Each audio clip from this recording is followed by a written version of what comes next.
il est certain que si la guerre était déclarée avec la Russie, par exemple, hein, je ne pourrais pas tenir les propos que je tiens sans être arrêté immédiatement et jeté en prison. Hein. Parce que comme ennemi de la patrie. Hein, donc ça serait des mesures restrictives de liberté hein, pour tous les citoyens. Liberté, je le répète, d'expression, peut-être même liberté de circuler, liberté de se regrouper. Les manifestations, évidemment, seraient interdites.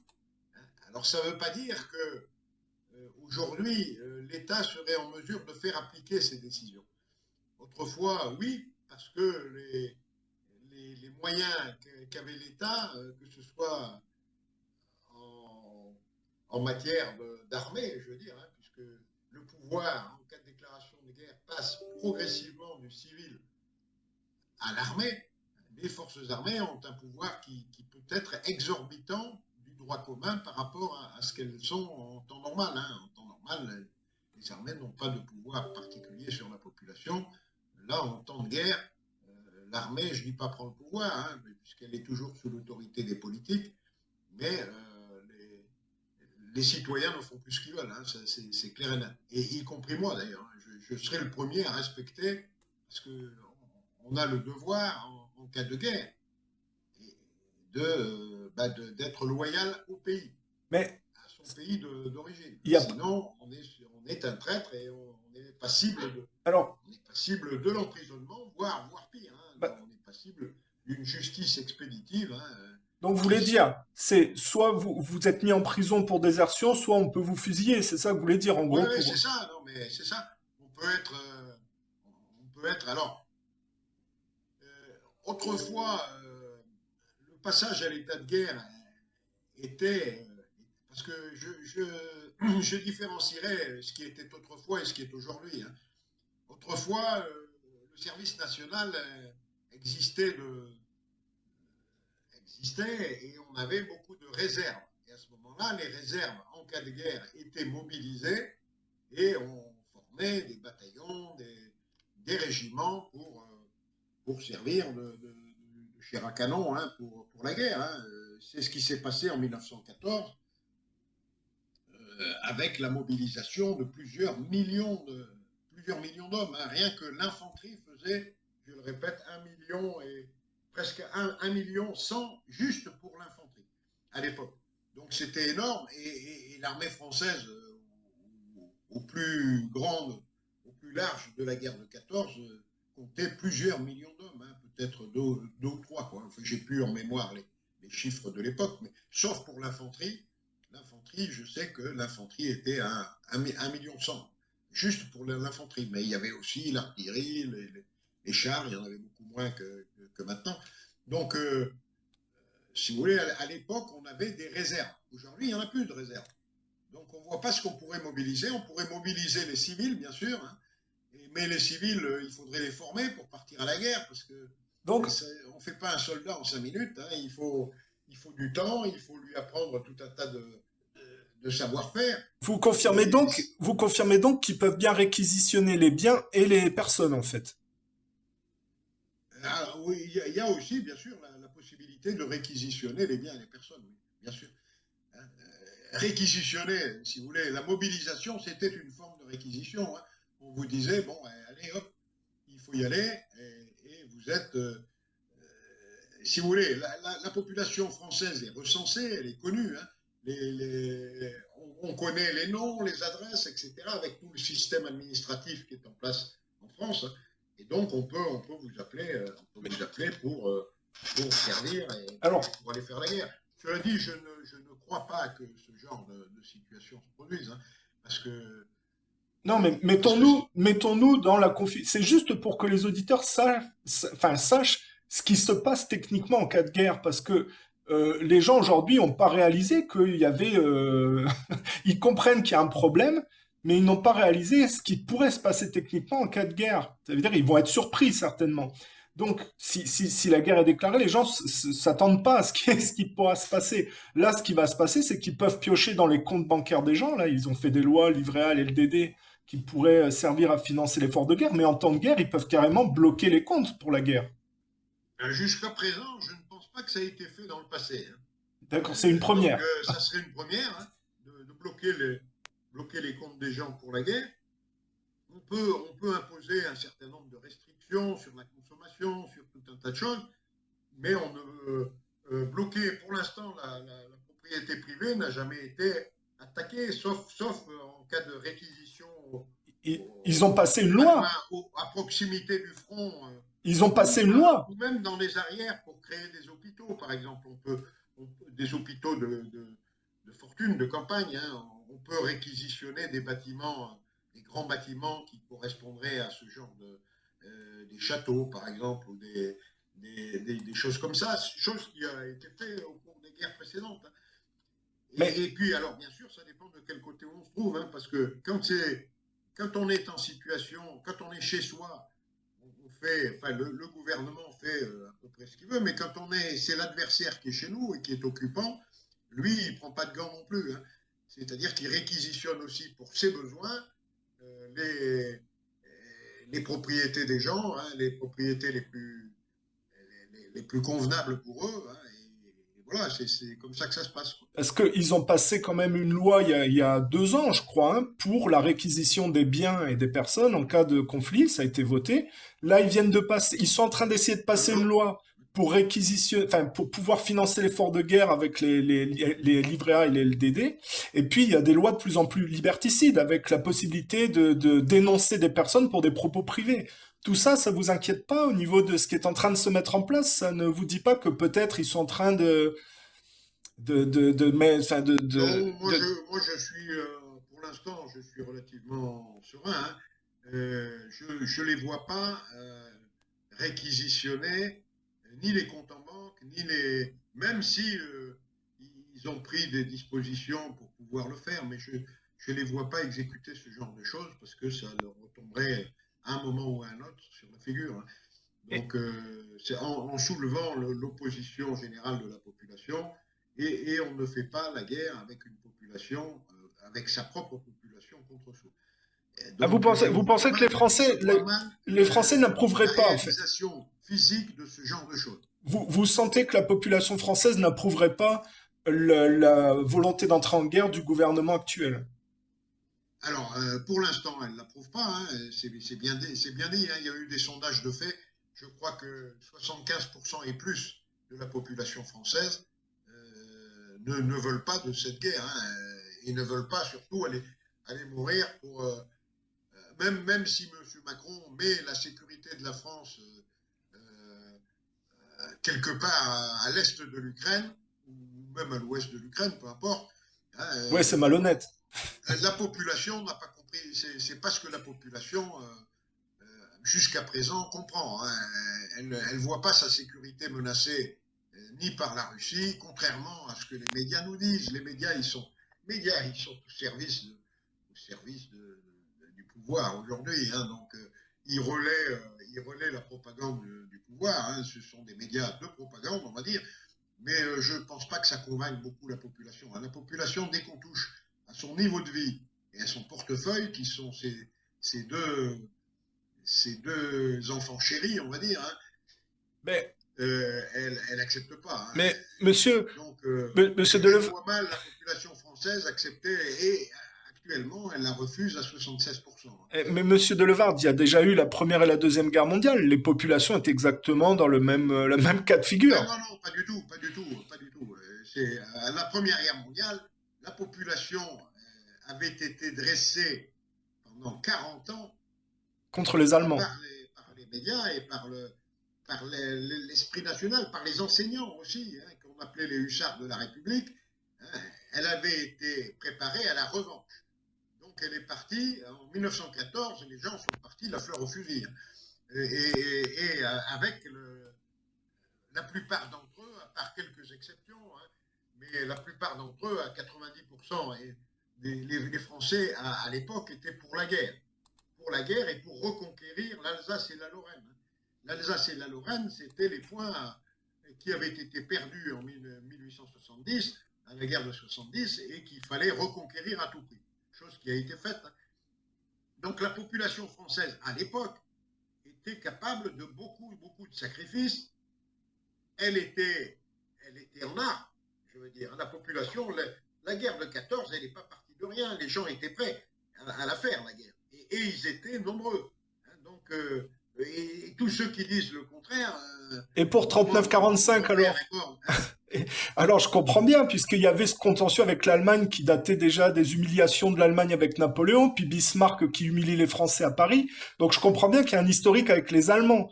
Mais alors expliquez, oui, parce que vous avez, vous, un historique militaire, visiblement, oui, oui, oui, au oui. niveau familial. Mais contre la Russie, vous avez raison, on n'en a pas beaucoup. Hein. La Russie a toujours respecté la France.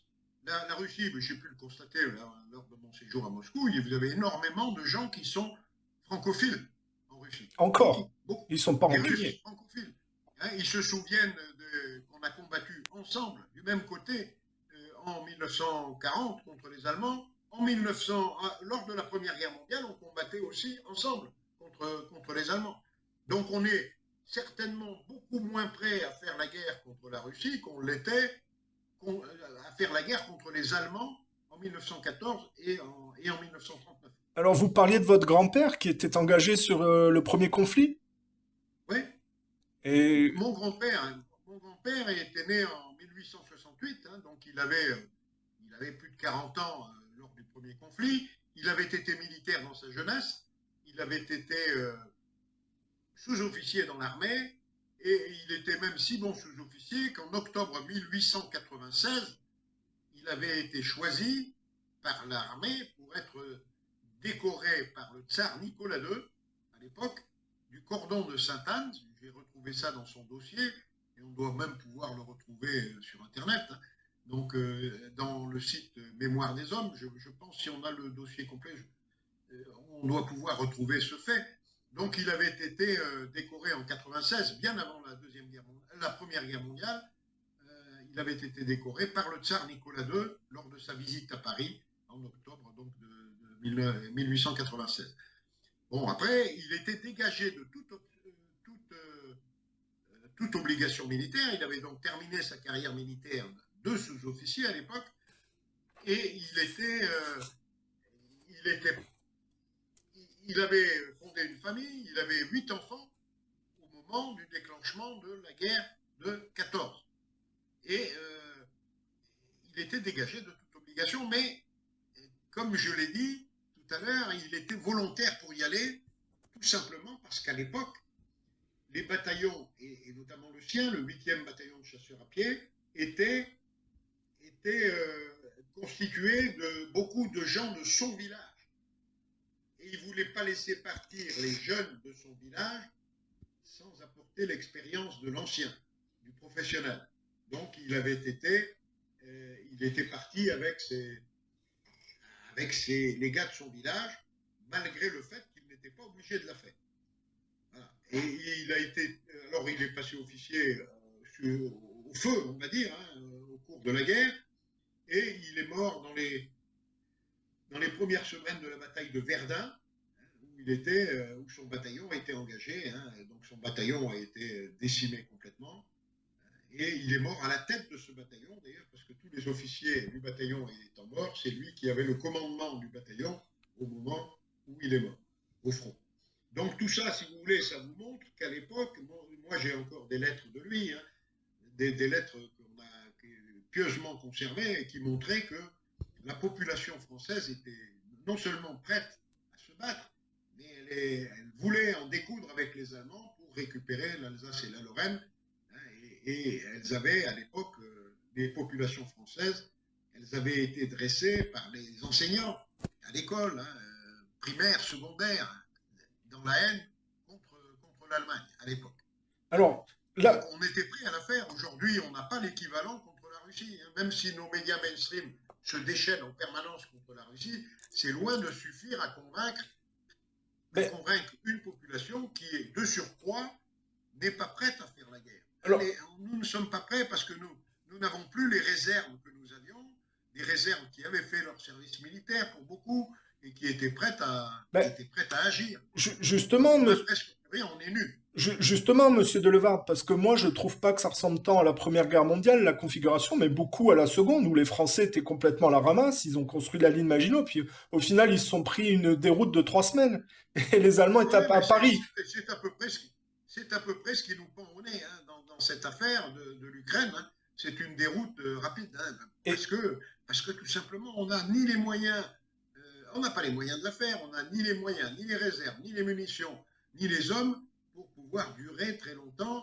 face au rouleau compresseur parce russe. que, Hein. S'il se met en marche, pour l'instant, il n'est pas encore en marche. Hein. Il a pas, les choses sérieuses, si par hasard les choses devaient devenir sérieuses, c'est une toute autre guerre auquel nous assisterions. Hein. alors, C'est pas, pour l'instant, on est toujours dans une opération spéciale qui n'est même pas perçue, je vous dis, en Russie. Hein. J'en reviens. En Russie, vous allez à Moscou, vous allez à Saint-Pétersbourg, personne, si vous ne savez pas que le pays est en guerre, vous ne pouvez pas vous l'imaginer à regarder les gens dans la rue. Hein. Les gens vaquent à leur occupation euh, comme un pays en temps de paix. Hein. Et à leurs affaires, hein, ça se passe comme ça. Hein. en gros, pour résumer, la France produit en ce moment 100 obus par jour, mais sur le front, là, dans la guerre en Ukraine, 100 obus, ça part en 2 minutes, non? Enfin, je veux dire, 5 minutes, quoi. Non, non, mais ça fait 5 minutes. Oui, non, non, on est bien d'accord. Hein. Les obus, la production d'obus et la consommation d'obus russes, en une journée, peut aller jusqu'à 50 000. Hein. C'est-à-dire, Ouais. c'est une année presque Donc, de fabrication. on a quand même un peu la même configuration de roquet au gouvernement qui pérore sur la Russie, comme avant la Seconde Guerre mondiale, le gouvernement français était pas du tout à la hauteur de ce qu'ils affichaient dans leur bellicosité par rapport à l'Allemagne, au niveau Oui, mais militaire. je suis bien d'accord. Hein. On n'est pas. Aujourd'hui, on a un gouvernement qui vaut ce qu'il vaut, hein, mais qui vaut pas grand-chose. Quoi. C'est-à-dire que les politiques sont des suivistes. Hein, ils regardent le sens du vent, ils essayent de se mettre dans ce sens-là, et surtout de ne pas paraître ni traître au pays, alors que nous ne sommes pas en guerre, je le répète, hein, nous ne Mais, sommes pas en guerre. mais justement, Macron était en guerre avec le Covid, mais il n'est pas en guerre là contre la Russie et il ne cesse de le dire. Hein. Il a intérêt d'ailleurs à le dire. parce que moi, je vous disais, ce qui m'inquiète un peu quelque part, c'est que vous disiez, oui, les Français sont pas prêts à se sacrifier pour une guerre qui concerne des gens en arrière qui méprisent les populations. Même si on peut se demander si les populations sont conscientes de ça. Mais la réalité, c'est que avant la Seconde Guerre mondiale, les populations étaient pareilles à peu près, non? Qu'est-ce qui ferait que Non, les non, Français d'aujourd'hui seraient différents? avant la Seconde Guerre mondiale, vous n'aviez pas Internet, hein, vous n'aviez pas ces moyens de communication qui permettent d'être informé. Donc toutes les divergences d'opinion qui aujourd'hui peuvent s'exprimer sur Internet par voie de vidéo, comme aujourd'hui, hein, ou par voie de messages, par réseaux sociaux et tout ça, ça n'existait pas, évidemment. Donc les gens, ils sortaient de leur village, ils avaient l'information par des journaux qui, à l'époque, étaient beaucoup plus fiables que ce qu'on a aujourd'hui. Hein, enfin, beaucoup plus fiables. Ils étaient peut-être déjà un peu propagandistes, puisqu'ils faisaient la propagande de la guerre à l'époque, hein, mais de la guerre avec le problème de l'Alsace-Lorraine, hein, qui était toujours sous-jacent et qui avait humilié les Français en 70. Hein, donc, il y avait cette idée de revanche. En Et puis, les 39-45 gens, aussi? non, non, en 39-45, les gens sont partis en guerre en croyant. Alors là aussi, en 40, c'est un peu le même scénario qu'aujourd'hui, hein, c'est-à-dire que les gens sont partis en guerre sur des erreurs d'appréciation. Ah On bah, croyait encore, en 1939-40, que la France était la grande puissance militaire de l'époque, hein, et en fait, on s'est planté. Quoi, hein, c'est-à-dire qu'on croyait qu'avec la ligne Maginot, comme aujourd'hui on croit qu'avec l'arme nucléaire, on est à l'abri de tout, à l'époque c'était la ligne Maginot, on croyait qu'on était à l'abri de tout, et en fait on s'est planté. Quoi, hein, nos politiques se sont plantés, donc ils se sont lancés dans une guerre qu'ils espéraient gagner. Aujourd'hui, si vous voulez, la différence avec 40, c'est qu'il y a également des erreurs d'appréciation. Enfin, j'espère que l'erreur d'appréciation ne va pas jusqu'à penser, pour nos politiques, que nous avons la moindre chance de gagner cette guerre. Mais un La peu. guerre, elle est perdue. Hein. Est-ce Elle est que, perdue parce que il y a ce qu'on appelle la balance des potentiels. Quand on veut faire une guerre, un militaire, il doit faire ce qu'on appelle la balance des potentiels, c'est-à-dire qu'il doit regarder les forces et les faiblesses de chacun des partis, hein, en quoi la partie opposée est supérieure à nous et en quoi nous sommes supérieurs à elle. Aujourd'hui, dans tous les domaines, on est inférieur. Dans tous les domaines, l'OTAN ne tient plus la route. mais Et l'OTAN ne tient plus la route tout simplement parce qu'il y a 30 ans, plus de 30 ans, 34 ans de désinvestissement dans la défense, hein, dans les budgets, dans les hommes, dans la formation. On croyait que c'est. On croyait à tort, comme on l'avait cru d'ailleurs entre 14 et 39, enfin entre les deux guerres mondiales, on croyait que la guerre précédente était la der des der. Bon, aujourd'hui, en 1990, on s'est imaginé que la der des der, elle venait d'avoir lieu, c'était la guerre froide, on venait de la gagner, et donc c'était terminé, quoi, hein, c'était fini. On pouvait tranquillement poser le fusil, poser les armes, et puis tout allait pour le mieux dans le meilleur des mondes. Mais mais est-ce que je ne pense pas qu'aujourd'hui, nos politiques et nos militaires, les plus réalistes, j'entends, hein, parce qu'on a beaucoup de poètes, y compris au niveau élevé de la hiérarchie politique et militaire. Donc, si on enlève les poètes et qu'on met des scientifiques qui savent compter, hein, la balance des potentiels aujourd'hui nous est défavorable à peu près dans tous les domaines. À l'OTAN, ou ce que j'appellerais l'Occident otanien. L'Occident otanien, aujourd'hui, il est en perte de vitesse hein, partout. Hein, et c'est un fait. Et on ne voit pas, si vous voulez, pour redresser une situation telle qu'elle est devenue en 30 ans, telle qu'elle s'est détériorée, il faudrait des années et des années et des années d'investissement, hein, d'investissement sur la défense et que les gens ne sont plus prêts à consentir. Donc ça coûterait très cher et ça prendrait beaucoup de temps. et Donc aujourd'hui, c'est clair, on n'est pas prêt, nos politiques le savent, hein. Ils ne sont pas idiots à ce point-là. Alors, pourquoi M. Macron fait ces déclarations bellicistes? Chacun devrait le comprendre. Ça n'est pas pour espérer gagner la guerre, ni même espérer mettre une unité quelque part en Ukraine, hein, qui ne tiendrait pas longtemps. Ce n'est pas pour ça qu'il fait ces déclarations. Il fait ces déclarations parce qu'il est en difficulté, à la fois dans sa popularité, donc il cherche à faire diversion.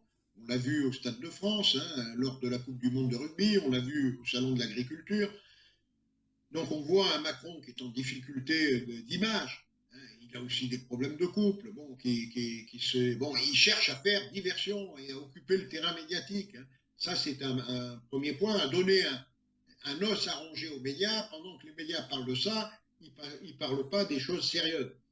Ensuite, pourquoi il a fait ça? Il a fait ça parce que c'était un discours de posture. Il voulait se positionner comme étant, comme on n'a pas fait grand-chose sur le plan financier ou même sur le plan d'aide à l'Ukraine, ben on essaye de remplacer l'action par des mots. Les mots, ça coûte moins cher que l'action.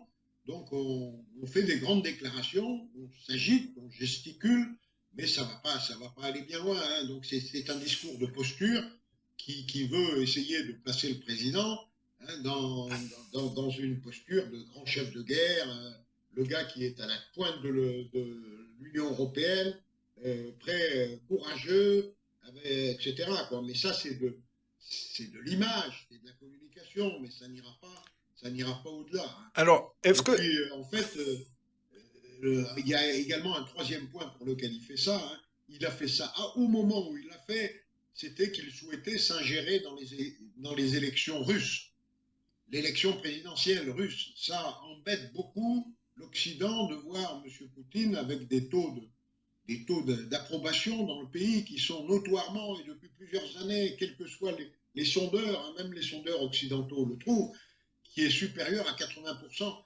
Et donc, ça les gêne beaucoup. Donc, M. Macron a essayé, lors de ses discours, de dire au peuple russe, nous, en Occident, on n'en veut pas au peuple russe.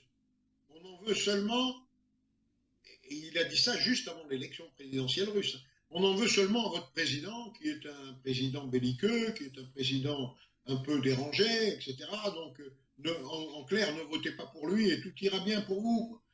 Bon, ça s'appelle un discours d'ingérence dans des élections. Alors, on s'est ingéré, bien sûr, avec ce discours d'Emmanuel Macron, hein, on s'est ingéré également en exploitant à mort la mort de le décès de Navalny en prison. On a essayé. Alors, c'est assez marrant parce qu'avant chaque élection russe, vous avez un épisode comme Navalny. La dernière élection russe en 2018, le 18 mars 2018, peu de temps avant, il y avait eu aussi une affaire du même type que Navalny, hein, qui était l'affaire Skripal. On avait monté de toutes pièces, hein, une belle affaire, hein, comme on sait bien les monter en Occident, hein, pour essayer de faire baisser la popularité du président russe et de faire baisser son score aux élections. Quoi. Mais en fait, ça avait eu l'effet inverse, comme cette fois-ci d'ailleurs. Cette fois-ci, ça a eu l'effet inverse. Plus on attaque Poutine, plus le peuple russe se rassemble autour de lui. Donc voilà. Oui. Et alors, est-ce que vous permettez une réflexion? Parce que je reviens sur votre patriotisme. Ce qui me surprend, c'est que vous dites, en cas de guerre, vous seriez du côté de l'armée française. Et moi, ça m'interpelle parce que en quoi c'est être patriote que de faire le jeu des Rothschild, des BlackRock en arrière? Parce que il est évident que Macron ne défend pas la France quand il détourne l'armée. Ces gens-là ont toujours sacrifié les populations pour permettre un remaniement économique en arrière. C'était le cas pendant la Première, la Deuxième Guerre mondiale. Donc si vous vous engagez dans l'armée, vous allez faire leur jeu finalement. Ils seront bien contents de vous voir disparaître. Attendez, moi, ce que je dis, c'est qu'en cas de guerre, je n'ai pas dit que je soutiendrais. D'abord, je n'ai ni l'âge, je ne serai pas partie prenante. J'ai dit seulement que je ne pourrais pas, techniquement, sauf à être jeté en prison immédiatement, je ne pourrais pas prononcer des mots contre l'engagement, je ne pourrais pas m'exprimer contre mon souhait de non-engagement de la France dans cette affaire. Sauf dans des cercles très confidentiels, hein, par courrier personnel, etc., d'homme à homme, je pourrais faire ça, mais je ne pourrais pas le faire publiquement dans une vidéo parce que ça entraînerait mon incarcération immédiate. Mais ceci ne veut pas dire que je soutiendrai la guerre. Et ceci ne veut pas dire que je serai du côté du camp de la guerre, c'est-à-dire avec l'armée. Alors moi, je soutiens notre armée qui est, par définition, parce qu'on ne peut pas avoir été militaire toute sa vie et cracher sur notre armée. Hein. Donc, je soutiendrai notre armée en cas de guerre, je soutiendrai les soldats qui souffrent, mais je ne soutiendrai ni la cause, ni le... Parce que si vous... Il faut bien comprendre la différence. Hein.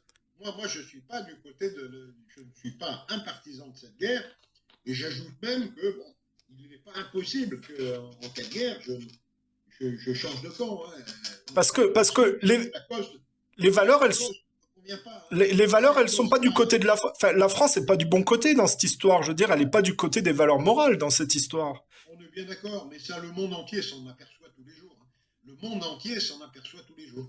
On voit bien que les valeurs morales de la France, elles se sont arrêtées, pas seulement en Ukraine, mais à Gaza. Hein.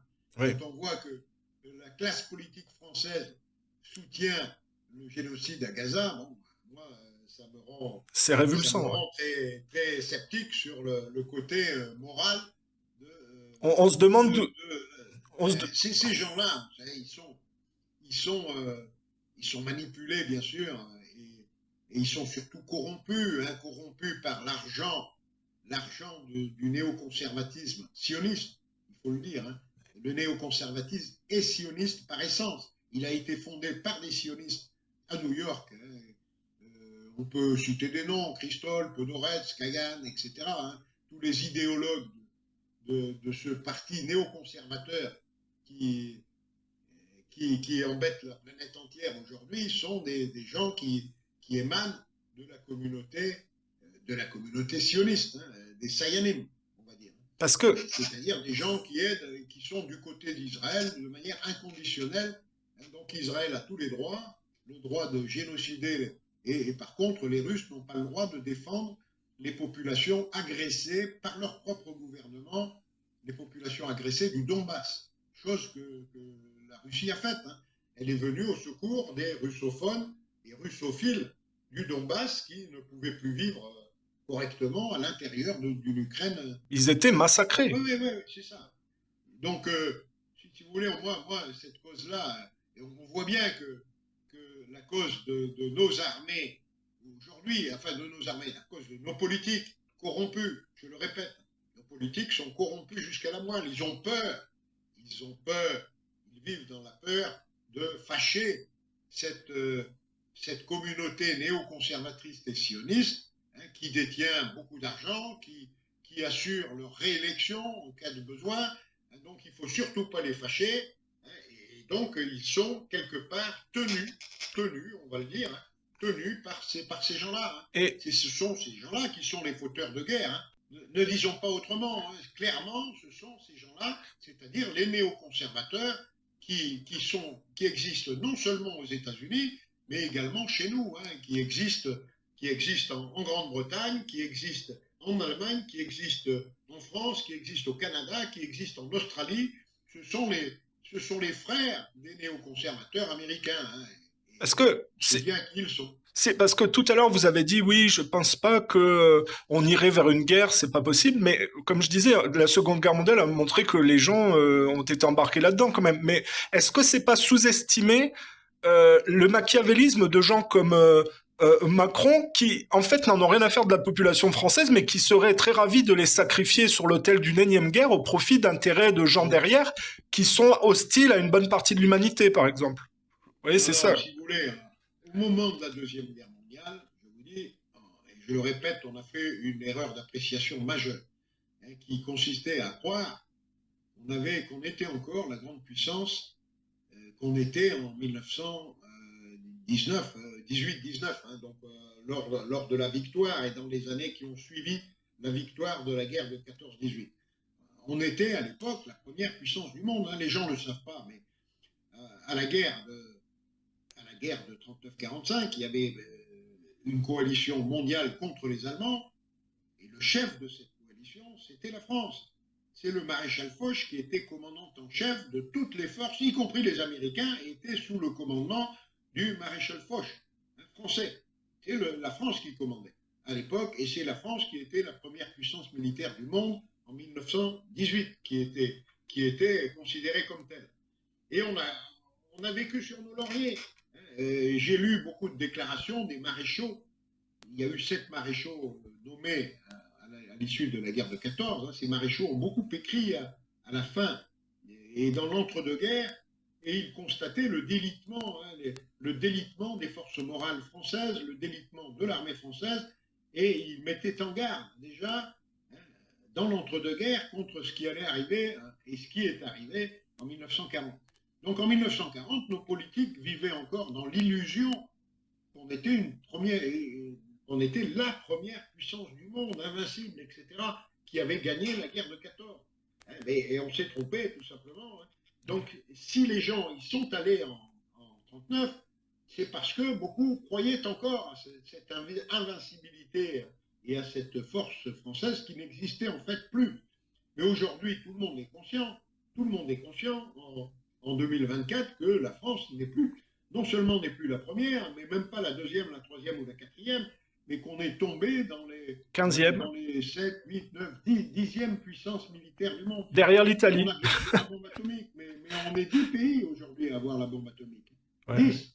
Donc on n'est pas parmi les premiers de ces 10 pays, hein, parce qu'au plan classique, on n'a pas les moyens. Donc aujourd'hui, nos politiques ne peuvent pas présenter aux Français une guerre contre la Russie comme une guerre gagnable, y compris dans le cadre de l'UE, y compris dans le cadre de l'OTAN. Ben là, nous ne sommes tout simplement pas au niveau de pouvoir gagner une guerre contre la Russie aujourd'hui. La Russie vient d'annoncer qu'ils avaient enregistré le déplacement de 2000 soldats français aux frontières. Ça veut dire que Macron applique ce qu'il a dit, mais il est en train de sacrifier les militaires européens comme les Ukrainiens. Ça va servir de chair à canon sur le terrain. Il ne faut pas fantasmer. Monsieur Macron, et alors la propagande russe, parce qu'il y a aussi une propagande russe, hein, essaye de montrer la menace française, mais bon, cette menace n'en est pas une. Hein. Ils sont en train de former les légionnaires dans la Après Creuse. 2000, même, quand bien même 2000, quand bien même, allez, on va s'imaginer dans un scénario irréaliste, hein, mais quand bien même 2000 soldats français mettraient le pied en Ukraine, ils vont s'en prendre plein la gueule le Oui, premier. ils vont. Ça va se terminer en quelques jours. Et on ne pourra pas brandir la bombinette, hein, parce que la bombinette, c'est la défense du territoire national et de ce qu'on a de plus sacré. On n'a rien de très sacré en Ukraine. Hein. Zelensky, le président clown qui bat le piano avec ses queues, bon, ça fait rigoler tout le monde. On peut pas balancer les forces françaises pour aller défendre un gars comme ça qui bombardait les populations du Donbass, qui avait décrété que celles-ci ne pourraient plus parler leur langue maternelle, qui était le russe. Hein. Ils ont appris que le russe. Bon, si du jour au lendemain, vous, Français, on vous dit vous parlerez plus français à partir de demain, c'est soit l'anglais, soit le chinois, bon, vous ne serez pas content. Hein. Et celui qui continuera à parler français, on l'exterminera sous les bombardements, il vivra dans les caves, comme disait Poroshenko, il n'aura plus sa pension de retraite, il n'aura plus rien. Bon, ça n'est pas sérieux. Hein. Oui, c'est ce qui s'est passé pour les. Zelensky, Ce que vous dites, c'est ce qui s'est passé pour les Ukrainiens du Donbass, en fait. C'est comme ça oui, qu'ils. Oui, oui, d'accord. oui, oui, non, mais il faut bien comprendre qu'on est là dans une guerre civile. On n'est pas seulement dans une guerre contre la Russie, hein, qui, elle, pour elle, l'affaire de l'Ukraine n'est qu'un épisode dans un bras de fer mondial. Hein. J'ai tendance à le dire à chaque fois. Il ne faut pas regarder la guerre en Ukraine par le petit bout de la lorgnette. Hein, le petit bout de la lorgnette, c'est de regarder les opérations militaires ici ou là. Ce qu'il faut regarder, c'est le bras de fer mondial qui revêt beaucoup d'aspects, hein, et qui est en fait le combat de la multipolarité contre l'hégémonie unipolaire US. C'est ça, le véritable enjeu qui est derrière et qui va bien au-delà des petites opérations en Ukraine. Bon, en Ukraine, il n'y a pas photo, hein, les troupes russes vont l'emporter au moment où elles l'auront voulu. Et elles n'ont pas intérêt, je le répète une fois encore, elles n'ont pas intérêt à se précipiter trop vite.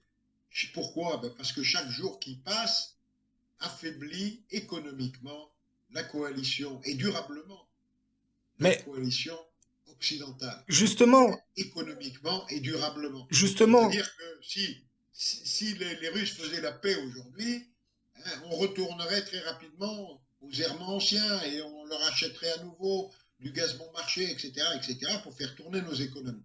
La Russie n'a pas intérêt à ça. Elle a intérêt à faire mordre la poussière une fois pour toutes à la coalition US-OTAN. Et elle veut montrer également au monde que l'OTAN, finalement, est impuissant. L'OTAN est impuissant en Ukraine, il est impuissant en mer Rouge, on le voit, et dans l'affaire de Gaza, et l'OTAN est impuissant également face à la Chine. Donc l'OTAN, aujourd'hui, a perdu de sa pertinence, contrairement à ce qu'on proclame partout dans nos médias.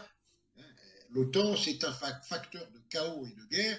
Ce sont des gens qui vont chercher la bagarre un peu partout sur la planète, hein, et donc c'est quelque chose qui doit cesser. Mais justement, vous disiez, on sait que Macron, c'est quand même le caniche de gens en arrière qui sont pas qui ne représentent pas les intérêts de la France. On sait que il travaille beaucoup pour les Américains, pour l'Angleterre quelque part, de connivence avec eux. Moi, je me souviens que quelque part, je prends cette phrase pour expliquer. On a vu le sénateur, là, Lindsey Graham, qui avait dit que la guerre en Ukraine c'était très bien parce qu'il tuait beaucoup de Russes. Vous croyez pas que les gens derrière Macron seraient satisfaits de sacrifier les militaires européens comme les Ukrainiens l'ont été sur l'autel de neutraliser l'Europe un peu plus au profit de l'hégémonie américaine, par exemple? Oh, mais on est déjà neutralisé au profit des Américains. Hein. Monsieur Macron, en fait, n'est pas libre de ce qu'il dit et de ce qu'il fait. Hein. Il est à la disposition et au service de ses maîtres. Ces maîtres, je l'ai dit, sont des néoconservateurs, des sionistes aussi, hein, puisque néoconservatisme et sionisme, c'est extrêmement lié depuis l'origine même de l'idéologie néoconservatrice. Hein. puisque tous les principaux créateurs de cette idéologie qui consiste à dire euh, l'Amérique hégémon encore pour un nouveau siècle, un project for a new American century. Et pourquoi les néoconservateurs veulent ça, hein, parce que derrière, hein, vous avez de nombreux Sayanim qui souhaitent que leur principal protecteur, c'est-à-dire les États-Unis, reste le plus fort possible pendant le plus longtemps possible pour pouvoir, eux, réaliser leurs grands projets. Hein. Donc, voilà. Donc, M. Macron, je le répète, hein, il n'est pas libre de ce qu'il dit, il n'est pas libre de ce qu'il fait. Hein, on lui dicte ce qu'il a à dire et ce qu'il fait, et on en arrive au point où on en est. Mais ça n'effraie pas outre mesure les Russes. Vous savez, les Russes, ils doivent bien rigoler. Hein.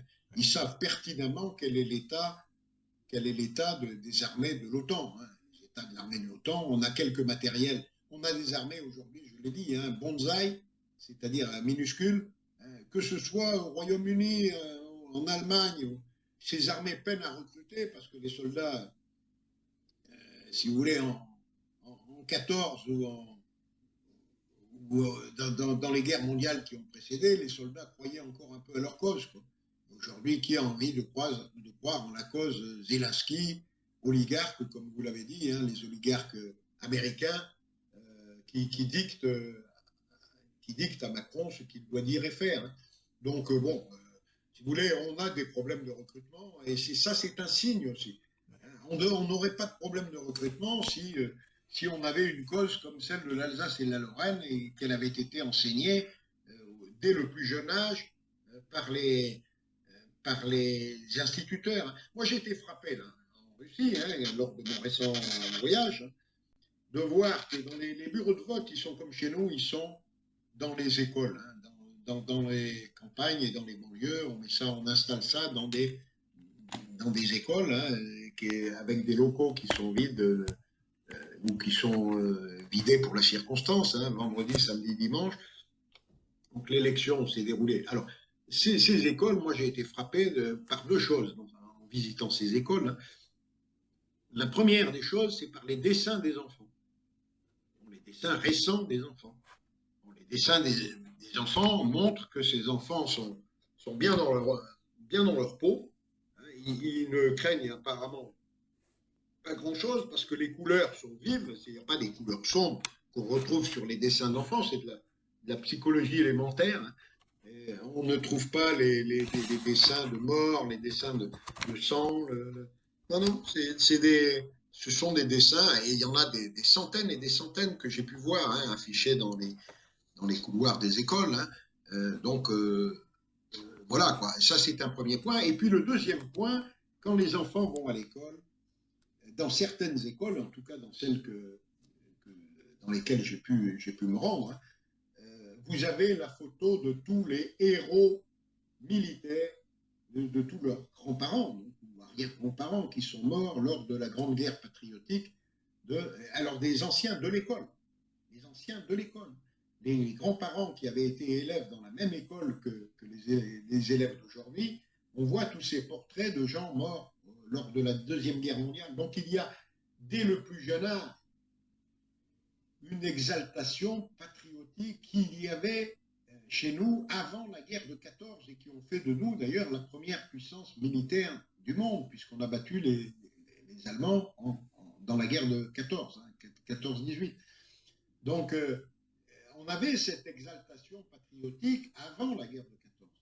Aujourd'hui, en Russie, ils ont cette exaltation patriotique avec les anciens de l'école morts pour la Russie lors de la Grande Guerre patriotique, et auxquels ils ont ajouté, bien sûr, les décédés éventuels des actuels combats de l'opération spéciale.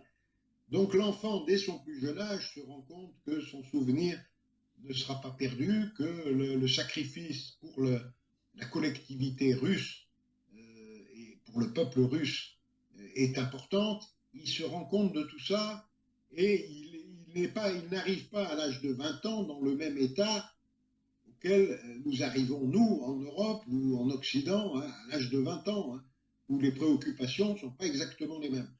Donc, cette cette exaltation participera bien sûr à la victoire russe. Hein. Quand vous croyez en votre cause, quand on vous l'a appris tout petit, quand vous avez vu les figures de vos héros tous les jours en allant à l'école, bon, quelque part, vous avez presque l'envie de leur ressembler à un moment ou à un autre, et donc, les Russes aujourd'hui n'ont pas de difficulté pour recruter leurs soldats. Ils en recrutent 2000 par jour. 2000 par jour. Donc, c'est pas.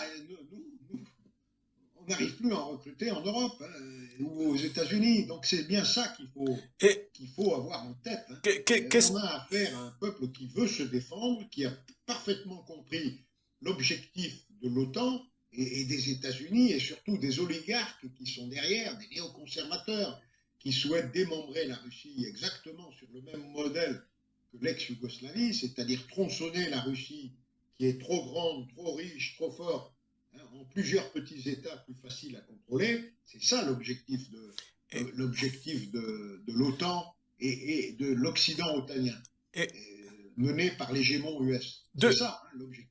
deux questions supplémentaires, Monsieur Delevard.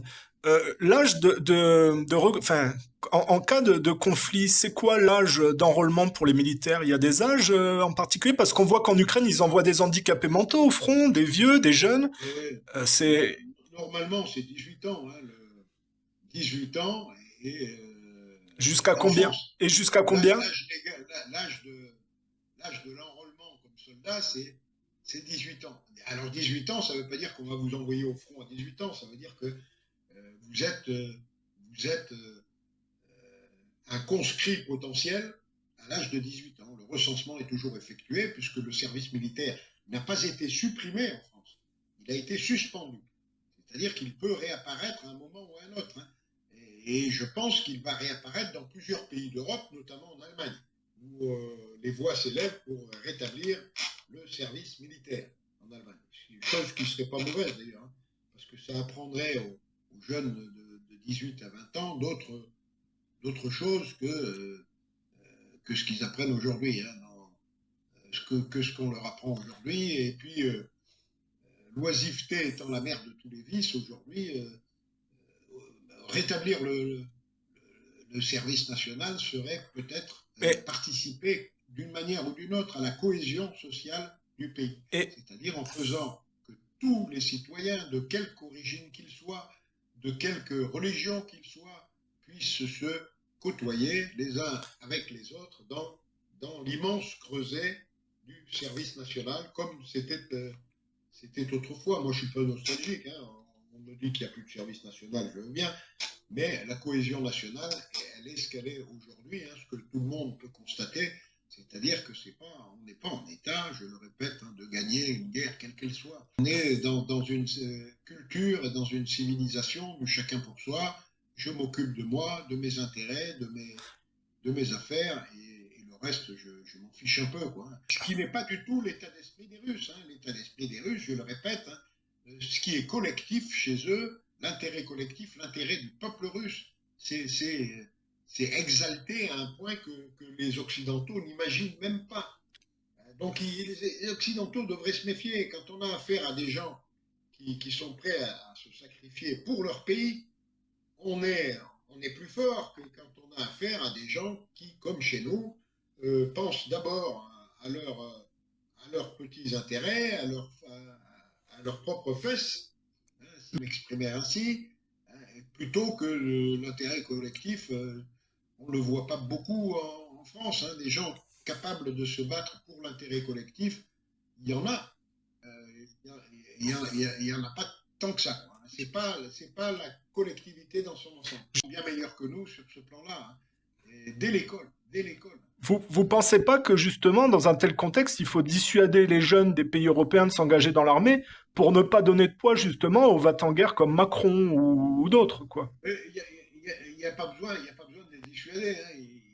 Ils sont dissuadés eux-mêmes, puisqu'on a, je vous dis, des difficultés de recrutement. Hein. Il manque plusieurs milliers de gens chaque année, alors qu'on a de quoi les payer. Hein. Le ministère de la Défense a de quoi les payer. il y a plusieurs milliers de gens qui ne rejoignent pas les rangs de l'armée comme autrefois. Et puis, il y a surtout aussi beaucoup de gens qui sont dans les rangs de l'armée et qui s'en vont, qui Ouais. les quittent, qui ne veulent plus renouveler leur contrat. Mais ils ont bien Ça raison. aussi, c'est une évaporation qui est énorme et préoccupante. Donc, bon, voilà. Parce que de quel âge à quel âge on peut être mobilisable sur le front en cas de conflit? Normalement, bon, je dirais que à l'époque où on avait un service national, on récupérait d'abord euh, ceux qui venaient de le quitter le plus récemment. Donc, on va dire les 5 classes d'âge qui étaient au-dessus de l'âge du service national. Ceux qui venaient d'en sortir. Parce que les reconnaissances étaient plus fraîches et on avait moins de mal à les remettre dans le circuit, quoi. Mais techniquement, je vais dire, jusqu'à l'âge de. Alors ça dépend bien sûr des situations de famille, hein. Il y a le père de famille nombreuse qui est moins mobilisable que le célibataire, du même âge, hein. Et je dirais qu'on pourrait être concerné, un peu ce que fait l'Ukraine, hein, par des lois successives, on pourrait être concerné jusqu'à l'âge de 50 ans. Monsieur Macron a bien même fait voter une loi sur l'appartenance à la réserve, parce qu'il s'est aperçu qu'on n'avait pas beaucoup de réserves, et que le meilleur moyen, c'était de retarder l'âge de sortie du système de la réserve. Donc jusqu'à 72 ans, on est en réserve. Et vous trouvez normal, vous, que un peu des va-t-en-guerre comme Ménard proposent pas leur service pour aller au front directement? Non, ben, je sais pas. Si vous voulez, ces gens-là, ils font la guerre avec le sang des autres. Mais bon, ça va pas durer, ouais. Parce que lui, Rassurez-vous, je pense que les Français vont finir quand même par ouvrir les yeux un jour ou l'autre, hein. il n'est pas relié à l'État profond américain, celui-là. Ménard, Hein. il a pas un lien avec la CIA, ce Ménard là, ou avec l'État profond américain dans son historique, toujours appelé à la guerre, lui. Qui vous dites là? Le maire de Béziers, là, Ménard, Robert Ah oui, le Ménard, maire de Béziers. Bon. Reporters sans frontières. Il est lui aussi, hein, bon, on l'a vu à l'occasion de l'affaire de Gaza, hein. Moi, ce qui m'a frappé à l'occasion de la guerre de Gaza, c'est qu'il n'y a pas eu un parti représenté au Parlement pour en rattraper un autre, hein. Ils se sont quasiment tous, en dehors de LFI peut-être, dont je ne partage pas nécessairement toutes les idées, mais sur le plan de Gaza, le seul parti qui se soit vraiment opposé aux Israéliens, c'est Un le parti de Mélenchon. consensualisme. Mais le reste du pays a fait allégeance immédiatement, est allé se prosterner aux pieds de Benjamin Netanyahou, hein, à Jérusalem ou à Gaza, hein, pour lui dire c'est bien, continuez. Et M. Ménard fait partie de ces gens-là. Bien sûr, hein, des gens qui se prosternent aussi assez facilement dès l'instant où il s'agit de tuer des Palestiniens. Et question, on a vu le représentant de la Douma là, qui s'est exprimé sur les médias français et qui a parlé de Georges Lin. Ça vous dit quelque chose, Georges Lin, certainement? Oui, oui, oui. Parce que c'est lui, à un moment donné, C'était un ami personnel. parce que il a dit en gros qu'ils ont fait croire qu'il était mort dans un accident de montagne pour cacher qu'il avait été tué en Ukraine, en fait.